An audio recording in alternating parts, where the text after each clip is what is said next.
En réalité, c'est la femme qui conduit même les rapports sexuels. C'est la femme qui définit le rythme. C'est la femme qui donne le ton. Parce que la courbe d'orgasme d'un homme et d'une femme, ça ne respecte pas la même montée et la même descente.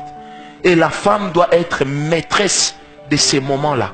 Elle doit être capable d'amener l'homme là où il faut. Et quand il voit que l'homme veut perdre les pédales, elle le fait descendre. Le temps qu'elle aussi, elle monte. L'amour, vous ne devez jamais le laisser vieillir. Vous allez voir des sœurs. Qui vous a dit que prier veut dire mettre des jupes qui contribuent à la salubrité publique?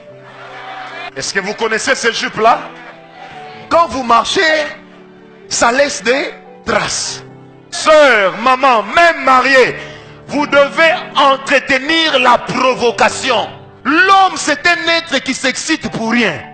Donc il voit seulement un peu de cuisse. Il avait vu ça le matin, mais quand il voit ça le soir, il s'est dit, ça a un autre goût.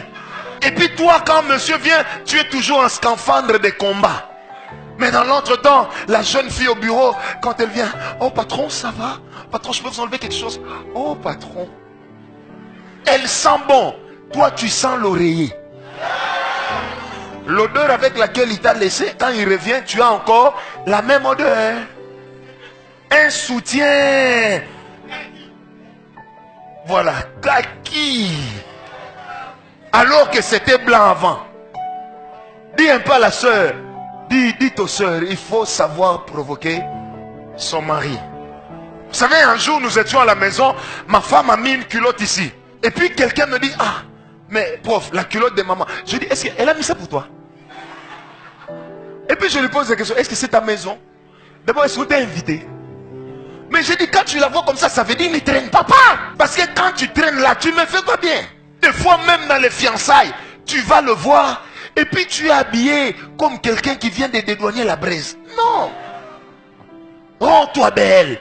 Vous savez, la force d'une femme chez un homme, c'est savoir se faire désirer.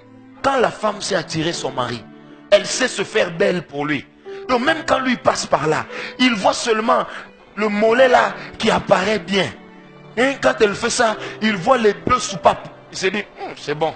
Tout homme a besoin d'épouser une femme qui s'intègre facilement, mais aussi une femme que les autres apprécient. Arrêtez de vouloir isoler votre mari. Il va vous fuir ou il deviendra un super hypocrite. Vous devez vous intégrer auprès des amis de votre époux, mais vous devez aussi vous intégrer dans sa famille. Après 20 ans de mariage, vous parlez toujours de sa mère comme d'une étrangère. Ça va créer des problèmes. On a besoin d'une femme qui sache s'intégrer, d'une femme intelligente. On n'a pas besoin d'une femme, quand on est en train de débattre sur des questions politiques, elle pose des questions. Imaginez combien l'homme va se sentir rabaissé. Dis un peu à ton voisin culture générale. Vous avez des tablettes, vous avez des téléphones, des smartphones.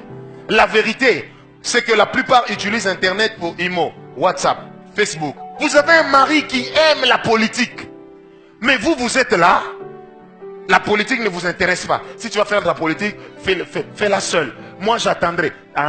Donc moi, je vais faire la politique, on m'arrête, on me libère. Et quand je ramène l'argent, on se départage. Mungamba, tout homme a besoin d'épouser une femme qui accepte sa famille et non qui vient pour diviser. Sœur, si tu n'acceptes pas la famille de ton mari, il y aura un problème. Dis à ton